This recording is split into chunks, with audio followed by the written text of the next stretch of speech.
അനുദിനമെന്നെ വഴി നടത്തും എൻ യേശുവിൻ സ്നേഹമെത്ര ആനന്ദമേ.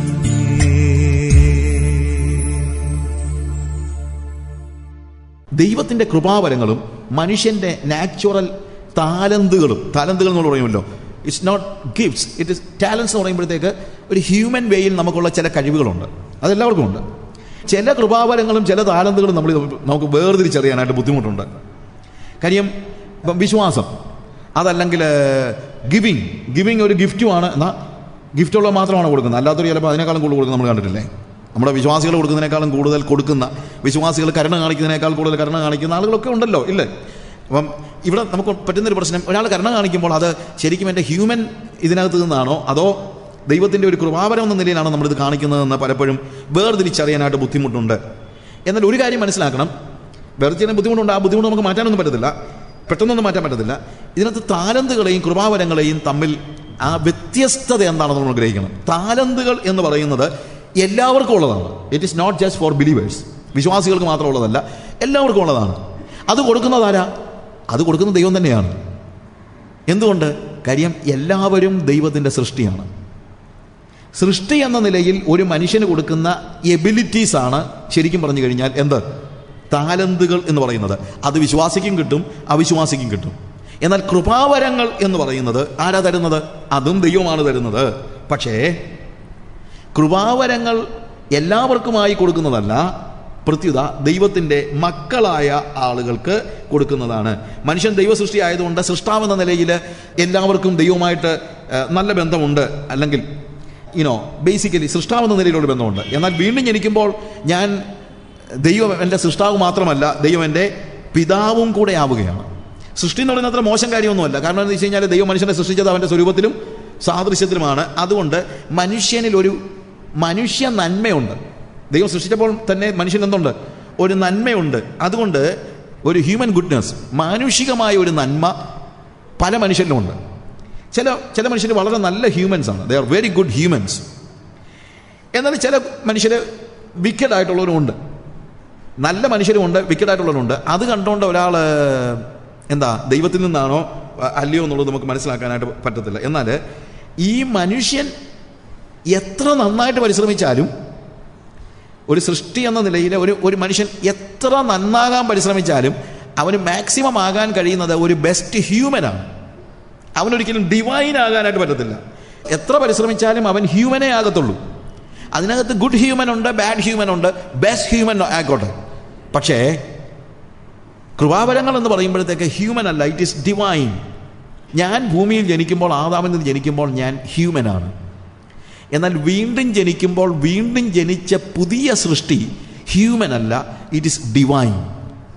അതൊരു ആത്മയാഥാർത്ഥ്യമാണ്. വീണ്ടും ജനിക്കുമ്പോൾ ഞാനൊരു ബെറ്റർ മാൻ ആവുകയല്ല, വീണ്ടും ജനിക്കുമ്പോൾ ഞാനൊരു പുതിയ സൃഷ്ടിയാവുകയാണ്. ആ പുതിയ സൃഷ്ടിയുടെ ബ്രീഡ് തന്നെ വ്യത്യാസമാണ്. അതാ വ്യത്യാസം. അതായത് ജനനം തന്നെ വ്യത്യാസമാണ്. ബ്രീഡ് നമ്മൾ പറയുമല്ലോ, ഇത് വേറൊരു ബ്രീഡിൽപ്പെട്ടതാണെന്ന് നമ്മൾ പറയുമല്ലോ. ബ്രീഡ് തന്നെ വ്യത്യാസമാണ്, ഹ്യൂമൻ ബ്രീഡല്ല. വീണ്ടും ജനനത്തിലൂടെ നമ്മൾ ആയിത്തീരുന്ന പുതിയ സൃഷ്ടി ഒരു ഹ്യൂമൻ ബ്രീഡല്ല. അതുകൊണ്ട് വീണ്ടും ജനനം നമ്മളെ ഒരു ബെറ്റർ ഹ്യൂമൻ അല്ല ആക്കുന്നത്, ഡിവൈനാണ് ആക്കുന്നത്. കർത്താവ് നിങ്ങളെ പുതിയ സൃഷ്ടിയാക്കി, പഴയത് കഴിഞ്ഞുപോയി, ഇപ്പോൾ എല്ലാ സകലതും പുതുതായിരിക്കുന്നു, നമ്മൾ ഡിവൈൻ ആയിരിക്കുന്നു. എന്നാൽ ഡിവൈൻ ആയതുകൊണ്ട് മാത്രം ആ പുതിയ സൃഷ്ടി അതിൻ്റെ പൂർണ്ണതയിലെത്തിയെന്നല്ല അതിൻ്റെ അർത്ഥം. അതിന് ഗ്രോത്ത് ആവശ്യമുണ്ട്. ആ ഡിവൈൻ സൃഷ്ടിക്കൊരു ലക്ഷ്യമുണ്ട്. ഹ്യൂമൻ വേയിൽ ബെസ്റ്റ് ഹ്യൂമൻ ആകാനാണ് നമ്മുടെ ലക്ഷ്യമെങ്കിൽ, ഡിവൈൻ വേയിൽ വീണ്ടും ജനിച്ചപ്പോൾ നമ്മൾ ബെസ്റ്റ് ഹ്യൂമൻ ആകാനല്ല, ബെസ്റ്റ് ഡിവൈൻ ആകാനാണ് നോക്കുന്നത്. പക്ഷേ ബെസ്റ്റ് ഡിവൈൻ എന്ന് പറയുന്നത് എന്താണ്? It is Jesus Christ. അതുകൊണ്ടാണ് വീണ്ടും ജനനത്തിലൂടെ നമ്മൾ അനുകരിക്കുന്നതും നമ്മൾ ശ്രദ്ധിക്കുന്നതും ഏറ്റവും ആത്യന്തികമായി യേശു ക്രിസ്തുവിൻ്റെ സ്വരൂപത്തോടെ നമ്മൾ ആകുവാനാണ്. അപ്പോൾ ഒരു നല്ല മനുഷ്യനാകാൻ ആരും യേശുവിനെ സ്വീകരിക്കണമെന്നോ അല്ലെങ്കിൽ അങ്ങനെ വീണ്ടും ജനനം വലിയ അത്യാവശ്യമൊന്നുമല്ല. നല്ല മനുഷ്യനാകുവാൻ റിലീജിയനുണ്ട്. റിലീജിയൻ ഒരു പക്ഷേ നിങ്ങൾക്ക് ഒരു നല്ല മനുഷ്യനാകാനുള്ള നല്ല കാര്യങ്ങളൊക്കെ പറഞ്ഞു തരുമായിരിക്കും. പക്ഷേ മാക്സിമം നിങ്ങളൊരു നല്ല മനുഷ്യനാകത്തേ ഉള്ളൂ. നിങ്ങൾക്ക് ഡിവൈൻ ആകാൻ പറ്റത്തില്ല. ഡിവൈൻ ആകണമെങ്കിൽ വീണ്ടും ജനനം അത്യന്താപേക്ഷിതമാണ്. ആ വീണ്ടും ജനനത്തിൽ ഉള്ള പ്രത്യേകത അവിടുത്തെ തുടക്കം തന്നെ ഡിവൈൻ എന്ന നിലയിലാണ്. വേറെ രീതി പറഞ്ഞു കഴിഞ്ഞാൽ, the least divine will be far above than the most human. വീണ്ടും ജനനത്തിലെ പ്രത്യേകത അതാണ്. When you are born again you are A new creation. നിങ്ങൾ വീണ്ടും ജനിക്കുമ്പോൾ തന്നെ നിങ്ങളൊരു പുതിയ സൃഷ്ടിയാവുകയാണ്. ആ പുതിയ സൃഷ്ടി മാനുഷിക ശക്തി ഉപയോഗിച്ച് എത്ര വളർന്ന് എത്ര വലുതായാലും ആകാൻ കഴിയുന്ന ബെസ്റ്റ് ഹ്യൂമനേക്കാൾ ഉയരത്തിലാണ്, വളരെ ഉയരത്തിലാണ് നമ്മളുടെ പുതിയ സൃഷ്ടിയുടെ ജന്മം തന്നെ. ബിക്കോസ് ബ്രീഡ് വ്യത്യാസമാണ്. അവിടെയാണ് എനിക്ക് ഡിവൈനായിട്ട് വളരാൻ പറ്റുന്നത്. വീണ്ടും ജനിക്കാത്ത ഒരു വ്യക്തിക്കും ഡിവൈനായിട്ട് വളരാൻ പറ്റത്തില്ല. ഹ്യൂമനായിട്ട് മാത്രമേ വളരാൻ പറ്റത്തുള്ളൂ. എൻ്റെ ഹ്യൂമൻനെസ് അല്ലെങ്കിൽ ഹ്യൂമനിറ്റി, എൻ്റെ ഹ്യൂമൻ ഗുഡ്, എൻ്റെ മനുഷ്യ ഫാക്കൽറ്റീസ്, ഹ്യൂമൻ ഫാക്കൽറ്റീസ് എല്ലാം തന്നെ സൃഷ്ടി എന്ന നിലയിൽ സൃഷ്ടാവായ എൻ്റെ ദൈവത്തിൻ്റെ ഗിഫ്റ്റാണ്. എൻ്റെ ഇൻ്റലിജൻസും എൻ്റെ വൊളീഷനും എൻ്റെ ഇമോഷൻസും എൻ്റെ ദയയും കരുണയും everything is a gift from God. All human faculties are a gift from God as a creation. ദൈവത്തിൽ നിന്ന്, സൃഷ്ടാവായ ദൈവത്തിൽ നിന്ന് സൃഷ്ടിക്ക് കൊടുത്തിരിക്കുന്ന ഗിഫ്റ്റാണ് എല്ലാ ഹ്യൂമൻ ഫാക്കൽറ്റീസും. എന്നാൽ ഡിവിനിറ്റി എന്ന് പറയുന്നത് it is a gift from your father God. Humanity or humanness is a gift from your creator God, and divinity is a gift from your father God. മാനുഷിക ഫാക്കൽറ്റീസ് സൃഷ്ടാവായ ദൈവത്തിൽ നിന്നുള്ള ഒരു ഗിഫ്റ്റ് ആണെങ്കിൽ, divine faculties പിതാവായ ദൈവത്തിൽ നിന്നുള്ള ഒരു ഫാക്കൽറ്റിയാണ്. അതുകൊണ്ട് humanness, human faculties, human abilities, human talents, മാനുഷിക നന്മ, മാനുഷികമായ എൻ്റെ ഫാക്കൽറ്റീസ്, മാനുഷികമായ എൻ്റെ ബുദ്ധി, മാനുഷികമായ എൻ്റെ വികാരങ്ങൾ, എൻ്റെ വിചാരങ്ങൾ, എൻ്റെ ചിന്തകൾ, എൻ്റെ എബിലിറ്റീസ്, എൻ്റെ കഴിവുകൾ, ഇതെല്ലാം ലോകത്തിലുള്ള എല്ലാവർക്കും ദൈവം കൊടുക്കും ആസ് എ ക്രിയേഷൻ, സൃഷ്ടി എന്ന നിലയിൽ. എന്നാൽ ഡിവൈൻ നേച്ചർ വേണമെങ്കിൽ, സ്പിരിച്വൽ ഫാക്കൽറ്റീസ് വർക്ക് ചെയ്യണമെങ്കിൽ അതിന് വീണ്ടും ജനിച്ചാലേ പറ്റൂ. ഈ പശ്ചാത്തലം പറഞ്ഞതിനാന്ന് ചോദിച്ചു കഴിഞ്ഞാൽ, താലന്തുകളും വരങ്ങളും തമ്മിലുള്ള വ്യത്യാസം പറയാനാണ്. താലന്തുകൾ ദൈവം എല്ലാ മനുഷ്യർക്കും വേണ്ടി കൊടുക്കുന്നു. നല്ല പാട്ട് പാടാൻ കഴിവുള്ള ചില ആളുകളുണ്ട്. ഇവിടെ പാട്ട് പാടിയ മോളെന്തോരും നന്നായിട്ട് പാട്ട് പാടി. പക്ഷേ പാട്ട് പാടാനുള്ള കഴിവ് വിശ്വാസികൾക്ക് മാത്രമല്ല ഉള്ളത്, അവിശ്വാസികൾക്കുണ്ട്. It is a talent. ദൈവം നമുക്ക് നൽകിയിരിക്കുന്ന ഒരു ടാലൻ്റാണ്. എന്നാൽ കൃപാവരം വീണ്ടും ജനിച്ച ഒരു വ്യക്തിക്ക് മാത്രമേ ലഭിക്കുന്നുള്ളൂ. Talents are common and gifts are special. ഒരാൾ വീണ്ടും ജനിക്കുമ്പോൾ മുതൽ മാത്രമേ ഈ വരങ്ങൾ അയാൾക്ക് ഒരു യാഥാർത്ഥ്യമാകത്തുള്ളൂ. എന്നാൽ ഒരു കാര്യം മനസ്സിലാക്കണം, വീണ്ടും ജനിക്കുമ്പോൾ ദൈവം താലന്തുകളെയെല്ലാം എടുത്തു കളഞ്ഞേച്ച് വരങ്ങൾ കൊടുക്കുകയല്ല. വീണ്ടും ജനിച്ച വ്യക്തികൾ ഹ്യൂമൻ ഫാക്കൽറ്റിയെല്ലാം ദൈവം ഉടനെ തന്നെ എടുത്തു കളയുന്നില്ല. അത് കണ്ടിന്യൂ ചെയ്യുന്നുണ്ട്. പക്ഷെ കണ്ടിന്യൂ ചെയ്യുമ്പോൾ ഒരു ഡിഫറൻസ് ഉണ്ട്. എന്താണെന്നറിയാമോ? എൻ്റെ ടാലൻസ്, എൻ്റെ ഹ്യൂമൻ ഫാക്കൽറ്റിയെ ഓവർ റൂൾ ചെയ്യാനായിട്ട് ദൈവം ഒരാളെ എൻ്റെ ഉള്ളിലാക്കിയിട്ടുണ്ട്. That is the Holy Spirit. അതുകൊണ്ട് വീണ്ടും ജനിക്കുന്നതിന് മുമ്പുണ്ടായിരുന്ന എൻ്റെ താലന്ത്, ഞാൻ പാട്ട് പാടുന്ന ഒരാളായിരുന്നെങ്കിൽ വീണ്ടും ആ മോൾ ഒരു പക്ഷേ വീണ്ടും ജനിക്കുന്നതിന് മുമ്പേയും പാട്ട് പാടുമായിരുന്നിരിക്കും. പക്ഷെ വീണ്ടും ജനിച്ചപ്പോഴത്തേക്ക് പാട്ട് പാടാനുള്ള ശക്തി എല്ലാം കൊണ്ടൊന്നും പോയില്ല, കഴിവൊന്നും പോയൊന്നുമില്ല. പക്ഷേ ഇപ്പോൾ എന്ത് ചെയ്യുന്നു? ആ താലന്തിനെ ഓവർ റൂൾ ചെയ്യാനായിട്ട് ദൈവം പരിശുദ്ധാത്മാവിനെ ആക്കിയിരിക്കുകയാണ്. അത് താലന്തുകളുടെ കാര്യത്തിൽ മാത്രമല്ല, വീണ്ടും ജനിക്കുമ്പോൾ എനിക്ക് എല്ലാ കാര്യത്തിലും ട്രാൻസ്ഫോർമേഷൻ ഉണ്ടാകുന്നില്ല. എൻ്റെ ബോഡിക്ക് ട്രാൻസ്ഫോർമേഷൻ ഉണ്ടാകുന്നില്ല വീണ്ടും ജനിക്കുമ്പോൾ. ഞാൻ വീണ്ടും ജനിക്കുന്നതിന് തലേദിവസം ഉണ്ടായ ബോഡിയും വീണ്ടും ജനിച്ച് കഴിഞ്ഞതിൻ്റെ പിറ്റേ ദിവസം ഉണ്ടായ ബോഡിയും തമ്മിൽ മെഡിക്കൽ സയൻസിൽ, മെഡിക്കൽ രീതിയിൽ ഞാനൊരു ഡയഗ്നോസിസിന് വേണ്ടി വിധേയനായി കഴിഞ്ഞാൽ മേ ബി വലിയ ഡിഫറൻസ് ഒന്നും ഉണ്ടാകത്തൊന്നുമില്ല. വീണ്ടും ജനിച്ചപ്പോഴത്തേക്ക് അത് MRI സ്കാനിലൊന്നും വരത്തൊന്നുമില്ല. വരൂ, ഞാൻ വീണ്ടും ജനിച്ചത് എൻ്റെ ബോഡിയിൽ MRI സ്കാനിൽ വരുന്ന കാര്യമല്ല. ബിക്കോസ് ഇന്നലത്തെ എൻ്റെ ബോഡിയും ഇന്നത്തെ എൻ്റെ ബോഡിയും തമ്മിൽ എന്താണ്? അടിസ്ഥാനപരമായി മറ്റൊരു ശരീരം എനിക്ക് കിട്ടിയിട്ടില്ല. പക്ഷെ മറ്റൊരു ശരീരം കിട്ടിയില്ലെങ്കിലും എൻ്റെ ശരീരത്തെ ഓവർ റൂൾ ചെയ്യാനൊരു ഹോളി സ്പിരിറ്റിനെ ദൈവം എൻ്റെ ശരീരത്തിൽ, എൻ്റെ ഉള്ളിൽ ആക്കിയിരിക്കുന്നു. അതുകൊണ്ട് ഇന്നലെ വരെ എൻ്റെ ശരീരത്തെ നിയന്ത്രിച്ചിരുന്നത് എൻ്റെ സെൽഫാണ്. സെൽഫെന്ന് ഞാനങ്ങ് പറയുന്നതെന്നുള്ളതേ ഉള്ളൂ. സെൽഫിനെ നിയന്ത്രിച്ചിരുന്നത് പിശാചാ, അത് വേറെ കാര്യം. പക്ഷേ പ്രത്യക്ഷത്തിൽ ഞാൻ എനിക്കിഷ്ടമുള്ളത് ചെയ്യാനാണ് എൻ്റെ കയ്യും കാലും കണ്ണും ചെവിയും ഒക്കെ ഉപയോഗിച്ചത്. Because I was ruling in my body. But when I'm born again, you know what happens? ഇപ്പോൾ ഞാനല്ല, എൻ്റെ ഇഷ്ടങ്ങളല്ല, പ്രത്യുത പരിശുദ്ധാത്മാവ് എൻ്റെ ബോഡിയിലെ എൻ്റെ ഇഷ്ടങ്ങളെ ഓവർ റൂൾ ചെയ്യുകയാണ്. എവിടെയൊക്കെ? അവിടെയാണ് ഞാൻ മുമ്പേ പറഞ്ഞത്, പരിശുദ്ധാത്മാവിനെ നമ്മൾ എവിടെയാണ് സ്വീകരിക്കുന്നത് എന്ന് ചോദിച്ചു കഴിഞ്ഞാൽ എല്ലാ മണ്ഡലങ്ങളിലും. എൻ്റെ ഇൻ്റലിജൻസിനെ, ഞാൻ വീണ്ടും ജനിച്ച് കഴിയുമ്പോൾ എൻ്റെ ഇൻ്റലിജൻസിനെ, വീണ്ടും ജനിച്ചപ്പോൾ എൻ്റെ ബുദ്ധിയെല്ലാം കൂടെ ചോർന്നു പോയി ഒന്നുമില്ല, പക്ഷേ വീണ്ടും ജനിച്ച വ്യക്തിയുടെ ഇൻ്റലിജൻസിനെ ഓവർ റൂൾ ചെയ്യുന്നത് ഹോളി സ്പിരിറ്റാണ്. എൻ്റെ ബുദ്ധിയെ ഓവർ റൂൾ ചെയ്യുന്നത്, എൻ്റെ ഇമോഷൻസിനെ, എൻ്റെ വികാരങ്ങളെ ഓവർ റൂൾ ചെയ്യുന്നത് ഹോളി സ്പിരിറ്റാണ്. ഇന്നലെ വരെ എൻ്റെ വികാരങ്ങൾ എൻ്റെ ബോഡിയുടെ ഇഷ്ടങ്ങൾക്കനുസരിച്ച്, എൻ്റെ സമൂഹം എന്നെ പഠിപ്പിച്ച കാര്യങ്ങൾക്കനുസരിച്ചൊക്കെ അങ്ങോട്ടും ഇങ്ങോട്ടും ആടി ഉലഞ്ഞിരുന്നു. പക്ഷേ ഇപ്പോഴങ്ങനല്ല. When I'm born again, Holy Spirit overrules my emotions. അടുത്തത് എൻ്റെ വൊളീഷൻ എന്ന് നമ്മൾ പറയുമല്ലോ. വൊളീഷൻ എന്ന് പറയുന്നത് തീരുമാനമെടുക്കുന്ന നമ്മുടെ ഫാക്കൽറ്റിയാണ് വൊളീഷൻ എന്ന് പറയുന്നത്.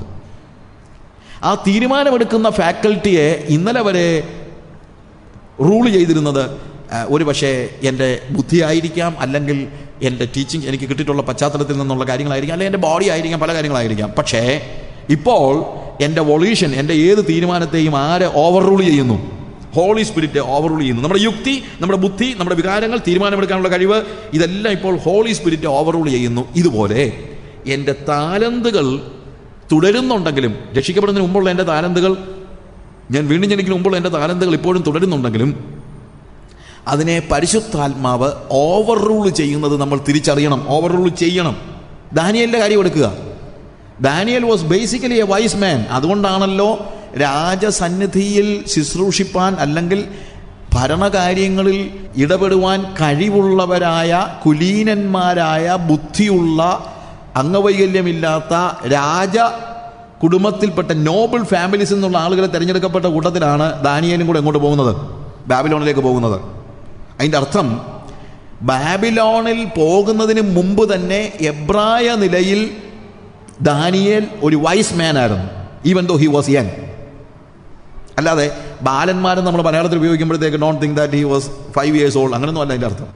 He was a young man, intelligent and also with many gifts.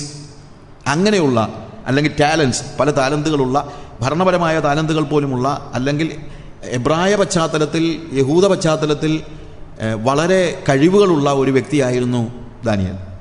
എന്നാൽ ബാബിലോണിൽ വന്ന് അവൻ്റെ ശുശ്രൂഷകൾ തുടങ്ങുമ്പോൾ അവൻ്റെ ബുദ്ധിയെ ഓവർ റൂൾ ചെയ്യത്തക്ക രീതിയിൽ അവൻ പരിശുദ്ധാത്മാവിന് അവനെ തന്നെ വിട്ടുകൊടുത്തു. അതുകൊണ്ട് പലപ്പോഴും അവൻ്റെ ബുദ്ധി അല്ല പ്രവർത്തിച്ചത്, പ്രത്യുത അതിനപ്പുറത്തുള്ള പരിശുദ്ധാത്മാവാണ് പ്രവർത്തിച്ചത്. അതുകൊണ്ടാണല്ലോ പ്രാർത്ഥിച്ചിട്ടാണ് അവൻ എന്ത് ചെയ്യുന്നത്? രാജാവിൻ്റെ സ്വപ്നത്തെ വിവരിക്കാനായിട്ട് അവൻ ചെല്ലുന്നത്. കൽദയ ആൾക്കാർ അങ്ങനെയല്ല. കൽദയ ആളുകൾക്ക് സ്വപ്നങ്ങളെ വിവരിക്കാനായിട്ട് അവരുടേതായിട്ടുള്ള ചില സിസ്റ്റംസ് ഉണ്ട്, ചില ടീച്ചിങ്സ് ഉണ്ട്. ആ ടീച്ചിങ്സ് ഒന്നും വെച്ചിട്ടല്ല. ദാനിയേൽ വയസ്സായിരുന്നെങ്കിലും, ദാനിയേൽ ബുദ്ധിയുള്ള ആളായിരുന്നെങ്കിലും, അഡ്മിനിസ്ട്രേറ്റീവ് കപ്പാസിറ്റി ഉണ്ടായിരുന്നെങ്കിലും, അതിനെ ഓവർ റൂൾ ചെയ്തത് ചെയ്യാനായിട്ട് ദൈവത്തിൻ്റെ പരിശുദ്ധാത്മാവ് അവൻ്റെ മേൽ വന്നു എന്നുള്ളതാണ് നമുക്ക് മനസ്സിലാക്കാൻ പറ്റുന്നത്. എന്നാൽ ഇവിടെ ഓർക്കേണ്ട ഒരു കാര്യം, ചില സമയത്ത് ഈ ഓവർ റൂൾ ചെയ്യുന്നത് ഇച്ചിരി കൂടിപ്പോകും. ദൈവം കൂടിപ്പോകുമെന്ന് ഞാൻ പറയാൻ കാര്യം, മാനുഷികമായി പറയുമ്പോൾ ചിലപ്പോൾ ഓവർ റൂൾ ചെയ്ത് ഈ താലന്ത് ദൈവം എടുത്തു കളഞ്ഞെന്ന് ഇരിക്കും. ചിലപ്പോൾ ഈ താലന്ത് ഉള്ളപ്പോൾ തന്നെ പറഞ്ഞേക്കും, എടാ നിന്റെ ടാലന്റ് ബോക്സ് ഒക്കെ അടച്ചു വെട്ടി അവിടെ വെച്ചേര്, അല്ലെങ്കിൽ എടുത്ത് ദൂരെ കളാ എന്നൊക്കെ പറയും. അങ്ങനെ പറഞ്ഞ പല ആളുകളും ഉണ്ട്. അങ്ങനെ പറഞ്ഞ ആളുകളിൽ ഒരാളാണ് മോസസ്. മോസസ് മിസ്രൈമിലെ സകല ജ്ഞാനവും പ്രാപിച്ച ആളാണ്. പക്ഷേ മോശ വീണ്ടെടുപ്പിന് വേണ്ടി ചെല്ലുന്ന സമയത്ത് മിസ്രൈമിലെ ഒരു ജ്ഞാനവും അവൻ ഉപയോഗിച്ചില്ല. ഒരു രാജ്യത്തെ എങ്ങനെ നയിക്കണമെന്ന് 40 വർഷം കൃത്യമായി പഠിച്ച ആളാണ് മോശ. പക്ഷേ ഇസ്രായേൽ മക്കളെ നയിച്ചു നടത്താൻ മോശ മിസ്രൈമിൽ പഠിച്ച ഒരു ജ്ഞാനവും ഉപയോഗിച്ചില്ല. കർത്താവ് പറഞ്ഞു, നിന്റെ ജ്ഞാനവും മറ്റുള്ള കാര്യങ്ങളും എല്ലാം അടച്ചു കൂട്ടി എവിടെയെങ്കിലും കൊണ്ട് കളഞ്ഞേര്. അത് ഉള്ളിടത്തോളം കാലം എനിക്കിതിനെ ഉപയോഗിക്കാൻ പറ്റത്തില്ല. പൗലോസിൻ്റെ കാര്യം എടുത്താലും ഇത് തന്നെയാണ്. പൗലോസ് അന്ന് ജീവിച്ചിരുന്ന ആളുകളിൽ ഏറ്റവും ജ്ഞാനിയായ വ്യക്തികളുടെ ഒരാളായിരുന്നു. അതുകൊണ്ടാണല്ലോ രാജാവ് ഫെസ്തോസ് അവനോട് പറയുന്നത്, എന്താ വിദ്യാബഹുത്വത്താൽ നിനക്ക് ഭ്രാന്ത് പിടിച്ചിരിക്കുന്നു. പക്ഷേ കൊരിന്ത്യരിൽ 1 Corinthians chapter 2 verse 1-4 വായിക്കുമ്പോഴത്തേക്ക് നമ്മളവിടെ കാണുന്നത്, പൗലോസ് പറഞ്ഞു, ഞാൻ നിങ്ങളുടെ അടുക്കൽ വന്നപ്പോൾ ക്രൂശിക്കപ്പെട്ടവനായ യേശുവിനെ അല്ലാതെ വേറെ ഒന്നും അറിയാത്തവനായി നിങ്ങളുടെ അടുക്കലിരിക്കാൻ ഞാൻ തീരുമാനിച്ചു. എന്നു ചോദിച്ചു കഴിഞ്ഞാൽ, ഞാനെങ്ങാനും അറിയാതെ എൻ്റെ ജ്ഞാനം വല്ലതും പൊക്കിയെടുത്തു കഴിഞ്ഞാൽ പിന്നെ നിങ്ങൾ പറയും അക്കോർഡിംഗ് ടു പോൾ എന്ന് പറയും. According to Seneca, according to Socrates, according to Aristotle എന്നൊക്കെ പറയുന്ന പോലെ ഇവന്മാർ പറഞ്ഞു. നാളെ പറയും അക്കോർഡിംഗ് ടു പോൾ. അത് വേണ്ടാന്ന് ദൈവം തീരുമാനിച്ചുകൊണ്ട് ദൈവം പറഞ്ഞു നിന്റെ ജ്ഞാനം മിണ്ടിപ്പോയേക്കരുതെന്ന്. അവരെന്തോ ചോദിച്ചാലും എന്തോ പറഞ്ഞോണം, ക്രൂശിക്കപ്പെട്ടവനായ യേശുവിനെ പറഞ്ഞോണം.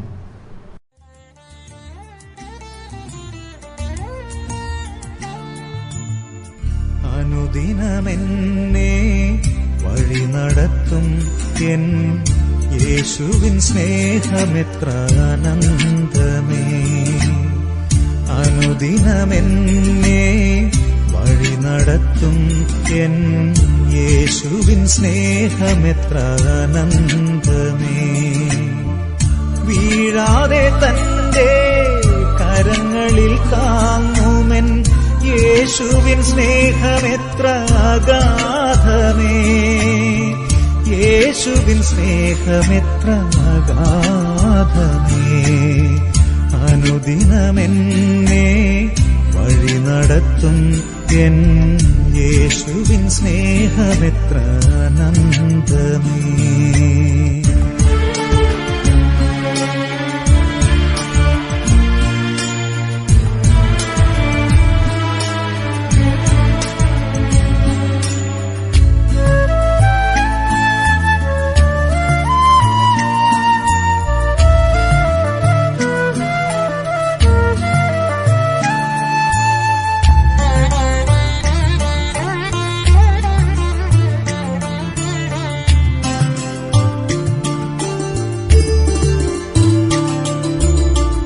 എൻ മനം തകരുന്ന വേളകളിൽ ആശ്വാസമേകിടുന്ന താതനല്ലോ നീ. എൻ മനം തകരുന്ന വേളകളിൽ ആശ്വാസമേകിടുന്ന താതനല്ലോ നീ. അമ്മ മറന്നാലും മറന്നിടാത്തൊരു അവർണ്യ സ്നേഹമല്ലോ നീ. അമ്മ മറന്നാലും മറന്നിടാത്തൊരു അവർണ്യ സ്നേഹമല്ലോ നീ. അവർണ്യ സ്നേഹമല്ലോ നീ. അനുദിനമെന്നെ വഴി നടത്തും എൻ യേശുവിൻ സ്നേഹമെത്ര ആനന്ദമേ.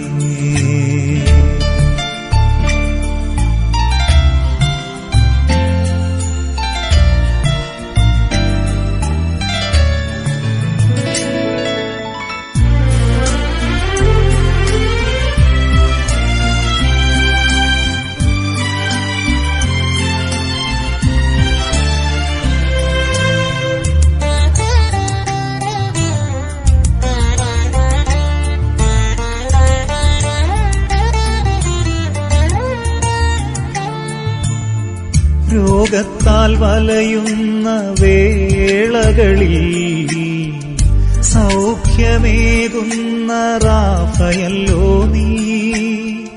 രോഗത്താൽ വലയുന്ന വേളകളിൽ സൗഖ്യമേകുന്ന റാഫയല്ലോ നീ. മരണത്തെ ജയിച്ച് ഉയർത്തെഴുന്നേറ്റ അതിശക്തനാം ദൈവമല്ലോ നീ. മരണത്തെ ജയിച്ച് ഉയർത്തെഴുന്നേറ്റ അതിശക്തനാം ദൈവമല്ലോ നീ. അതിശക്തനാം ദൈവമല്ലോ നീ. അനുദിനമെന്നെ വഴി നടത്തും എൻ യേശുവിൻ സ്നേഹമെത്ര ആനന്ദമേ. വീഴാതെ തന്റെ കരങ്ങളിൽ താങ്ങുമെൻ യേശുവിൻ സ്നേഹമെത്ര അഗാധമേ. യേശുവിൻ സ്നേഹമെത്ര അഗാധമേ. അനുദിനമെന്നെ വഴി നടത്തും എൻ യേശുവിൻ സ്നേഹമെത്ര ആനന്ദമേ.